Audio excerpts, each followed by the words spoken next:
네, 안녕하세요. 오늘은 카톨릭 신앙에서 정말 중요한, 어쩌면 핵심이라고 할 수 있는 성체에 대해서 좀 깊이 들어가 보려고 합니다. 네, 안녕하세요. 이게 그냥 미사 때 하는 의식, 뭐 그런 걸 넘어서 우리 신앙생활이랑 아주 직접적으로 연결된다고 하던데요. 이 강론 자료에서 가장 중요하게 다루는 내용이 뭘까요? 네, 이 강론은 성체를 단순히 어떤 기념 예식, 상징 이런 걸로만 보지 않아요. 그보다는 삼위일체 신비나 실체 변화 같은 좀 깊은 신학적 개념까지 포함해서 신앙의 정말 정점에 있는 것으로 설명을 하거든요. 아, 신앙의 정점? 네, 가장 핵심은 우리가 성체를 통해서 하느님의 생명 그 자체를 받아 모신다는 거예요. 하느님의 생명 자체를요? 와, 그냥 빵이랑 포도주로 보이는데 그 안에 그런 깊은 의미가 있다는 거군요. 그렇죠. 보이는 것 너머의 실체를 이야기하는 거죠. 그런데 이 자료 보니까 이 성체의 의미를 깊이 알수록 오히려 어려움 같은 것도 따라올 수 있다고 하던데요. 뭐 악마의 공격 이런 표현도 나오고 좀 무섭기도 하고요. 아, 네, 맞아요. 그런 언급이 있죠. 신앙이 깊어지고 하느님께 가까이 가려고 할수록 영적인 방해나 어려움을 더 느낄 수 있다는 거예요. 네, 근데 재미있는 건 그걸 부정적으로만 보지 않는다는 점이에요.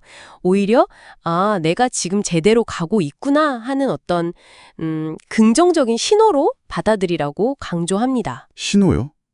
어려움이 신호라는 건가요? 네, 어둠이 깊어야 별이 더 빛나는 것처럼 그런 어려움 속에서 오히려 희망, 그 희망을 잃지 않는 게 중요하다고 말하는 거죠. 아, 그렇군요. 관점을 확 바꾸네요. 그럼 이어서 핵심 내용을 좀 더 자세히 보죠. 특히 저는 그 십자가를 창세기에 나오는 생명나무랑 연결하는 부분이 되게 인상 깊었어요. 이건 성체랑 또 어떻게 연결이 되는 건가요? 네, 그게 아주 중요한 포인트인데요. 보통 우리가 십자가 하면 예수님의 고통, 죽음 이런 걸 먼저 떠올리잖아요. 그렇죠, 아무래도. 그런데 이 강론에서는 십자가를 단순히 그런 고통의 상징으로만 보는 게 아니라 에덴 동산에 있었던 바로 그 생명나무로 해석을 해요. 생명나무요? 네, 그러니까 하느님께서 원래 인간에게 주려고 하셨던 영원한 생명, 그 자체로 보는 거죠. 그리고 성체는 바로 그 생명나무의 열매, 우리가 먹고 하느님의 생명을 얻을 수 있는 그런 열매라고 설명을 하는 겁니다. 와, 십자가가 생명나무고 성체는 그 열매다. 그럼 그 반대편에 있는 선악과는요? 강론에서는 그게 판단하려는 경향이랑 관련이 있다고 봤죠? 맞습니다. 선악과를 따먹으면서 인간에게 스스로 선과 악을 판단하려는 성향이 생겨났다고 봐요. 이게 우리 안에 깊이 뿌리 박힌 원죄적 경향성, 그러니까 내 기준으로 세상을 재단하고 평가하려는 그런 마음이라는 거죠. 네네. 그래서 성체를 모신다는 행위는 그런 판단의 유혹을 넘어서서 하느님이 주시는 참된 생명을 선택하는 결단이다. 이렇게 이야기합니다. 아, 판단 대신 생명을 선택한다. 그럼 이게 실제로 우리가 다른 사람들을 대하는 태도에도 영향을 미친다는 뜻인가요? 뭐 남을 덜 판단하게 된다거나? 바로 그 점을 이야기하는 겁니다. 다른 사람을 내 기준으로 자꾸 평가하고 판단하려는 마음, 그게 아까 말씀드린 원죄적 경향성에서 온다고 보고요. 진짜 영성체, 그러니까 성체를 제대로 받아 모시는 건 그렇게 밖으로 향하던 판단의 시선을 멈추고 내 안에 오신 하느님과 조용히 일치하는 데 집중하는 거라고 말해요. 아, 그래서 성체의 의미를 깊이 알수록 고해성사를 자주 보게 된다는 거예요. 남을 판단하기보다는 자기 자신의 부족함과 잘못을 먼저 돌아보게 된다는 거죠. 시선이 자기 안으로 향하는 거예요. 그렇군요. 남을 향하던 판단이 나에게로 돌아온다. 흥미로운 연결이네요. 아까 잠깐 나왔던 실체 변화라는 개념? 이거 좀 더 설명해 주실 수 있을까요? 사실 좀 어렵게 들리거든요. 빵이랑 포도주, 겉모습은 그대로인데 본질이 바뀐다는 거잖아요. 네, 맞아요.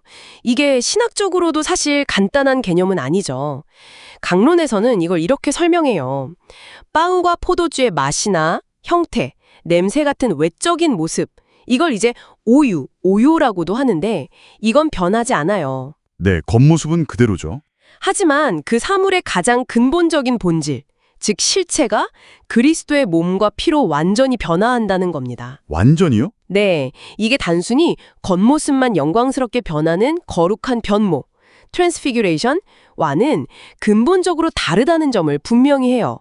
중요한 건 눈에 보이지 않는 이 깊은 변화를 우리가 믿음으로 받아들일 때 성체를 모시는 체험 자체가 달라진다는 거예요. 단순한 상징을 먹는 게 아니라 정말 그 실체와 만나는 경험이 된다는 거죠. 결국 이 모든 것의 핵심은 그 믿음으로 보이지 않는 실체를 받아들이고 그 믿음이 결국 내 삶을 바꾸는 데까지 이어져야 한다는 거군요. 그렇습니다. 바로 그거죠. 성체를 통해 받은 그 생명이 그냥 머릿속 생각으로만 남는 게 아니라 실제 우리 삶 속에서 구체적인 열매로 나타나야 한다고 강조해요. 흔히 말하는 성령의 9가지 열매 있잖아요. 아, 네. 사랑, 기쁨, 평화, 뭐 이런 것들이요. 맞아요. 사랑, 기쁨, 평화, 인내, 친절, 선행, 성실, 온유, 절제. 이런 것들. 그러니까 뭐 부정적인 말이나 남을 깎아내리는 판단 대신에 생명을 살리고 북돋아주는 그런 긍정적인 말과 행동을 의식적으로 선택하라는 거죠. 네. 그리고 그렇게 해서 만나는 다른 사람들에게도 그 생명의 좋은 기운을 전해주는 사람이 되라는 메시지입니다. 정리해보면 이 강론은 성체를 단순한 어떤 종교 의례를 넘어서 하느님의 생명과 우리가 직접 만나는 아주 깊고 실제적인 사건으로 보고 있네요. 네, 그렇죠. 그리고 그 만남을 통해 우리 안에 있는 그 판단하려는 성향, 그걸 넘어서서 희망과 사랑으로 또 구체적인 좋은 행동으로 나아가게 하는 어떤 힘, 변화의 시작점이 될 수 있다는 거고요. 정확합니다. 눈에 보이는 현상 너머에 있는 그 깊은 실체를 믿음으로 받아들일 때 성체 앞에서뿐만 아니라 우리 일상생활, 또 관계 맺는 방식에서도 아주 근본적인 변화가 일어날 수 있다는 걸 이야기하는 거죠. 개인의 신앙이 세상을 대하는 태도와 정말 직접적으로 연결된다는 거예요. 마지막으로 청취자 여러분께 이런 질문을 던져보면서 마무리하면 어떨까 싶네요. 강론에서 보면 늘 우리 곁에 있었지만 어쩌면 주목받지 못했을 수도 있는 생명나무와 금지되었기 때문에 오히려 더 궁금하고 관심이 갔을지도 모르는 선악과를 대비시키잖아요. 네, 그렇죠. 혹시 여러분의 삶에서는 어떠신가요? 무언가를 알고 이해하려는 그 과정에서 정말 중요하고 우리에게 생명을 주는 핵심, 그 생명나무는 혹시 놓치고 있으면서 오히려 좀 더 복잡하고 논쟁적이거나 어쩌면 피상적인 문제들, 그런 선악과에만 너무 에너지를 쏟고 있지는 않은지 한 번쯤 돌아보는 것도 좋지 않을까 싶습니다.